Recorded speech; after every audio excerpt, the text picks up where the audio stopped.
Hello, grade 10. Welcome back to the channel, Science Therapy, hosted by the one and only science therapist, Abutewa Sos Ugobela Wemets. And without any further ado, let's look at these questions that we have here.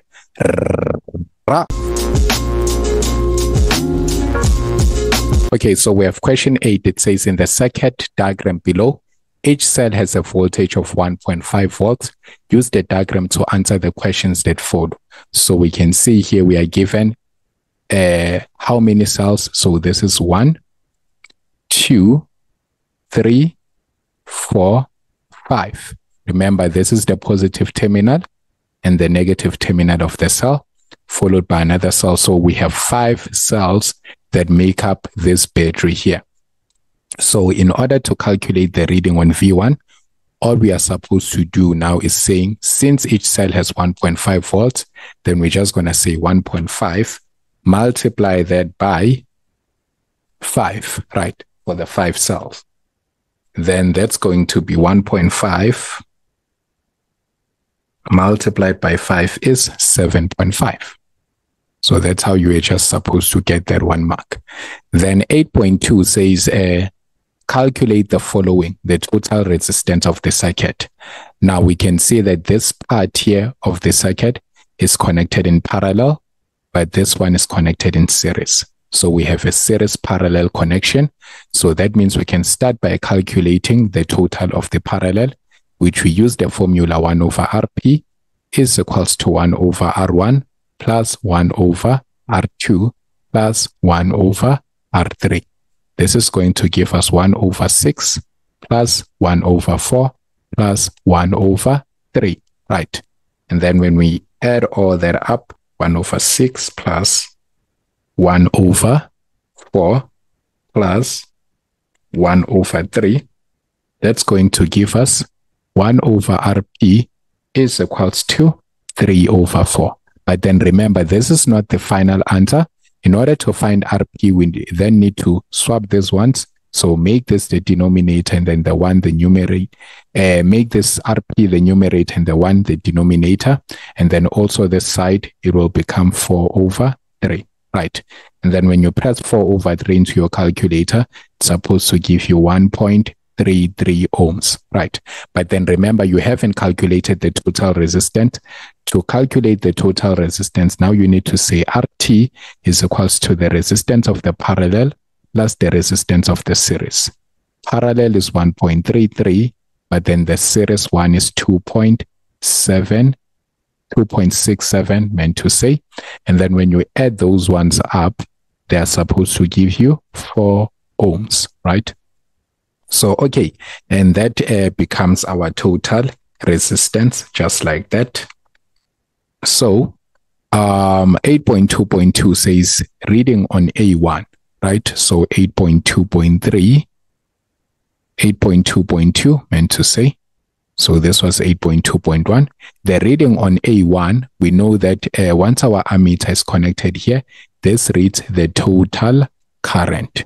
But then since we already have the total voltage and the total resistance, that means it's easier to get the total current. You can just say this is I total is equals to V total over R total. So we have our V total is 7.5 and then divide that by the total resistance of 4. So if we say 7.5 divided by 4, what do we get as our current? That's 1.875 amperes. So let's just leave it at 3 decimal places, 1.875 amperes. That's how we get that one. Now, if we want to calculate the reading on V2 now, note this. So let me write here, save this 1.875 amperes is our current. So 1.875 amperes, that's our current. But then there's something that we know about a resistor that is connected in series. We know that the resistor that is connected in series will take the total current of the circuit, right? To calculate the reading on V2, that means we already have what we need here.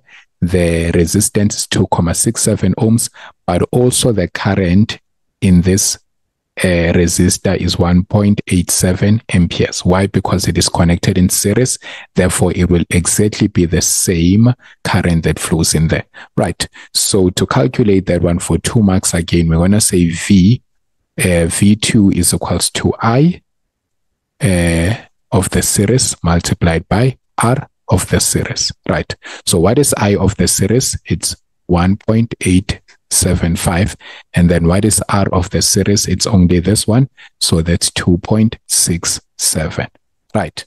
So that's 1.875 times 2.67. Right.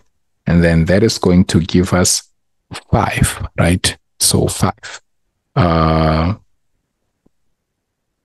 5 volts, right? So let's leave it at 5 volts. And then 8.3 says determine the magnitude of the charge that flows through A1 in 6 minutes, right? In 6 minutes. Now we know that our time should always be in seconds. So the first thing that we need to do is convert this 6 minutes into seconds. So that's 6 times 60, because we know that a minute is equals to 60 seconds. So how many 60 seconds are in 6 minutes? So that's 60 times 6, it's going to give us 360 seconds, right? And then now to calculate the magnitude of charge that flows through A1 in 6 minutes, this is what we are going to do. So to calculate charge, remember, current comes from the formula that says I is equals to Q over delta T. This is where we have our definition. Current is the rate of flow of charge, right? So we do have our current in A1. It's 1.875. So what we are actually looking for when they say determine the charge is we are looking for Q. So Q is the charge. So we have Q here, but then our delta time, remember, we can't put 6 minutes. It's what? 360, right? So that's in seconds. Then to calculate our Q, we know that we should say 1.875 and then cross multiply it with the 360. So our charge is equals to 1.875 multiplied by 360. That's equals to 675.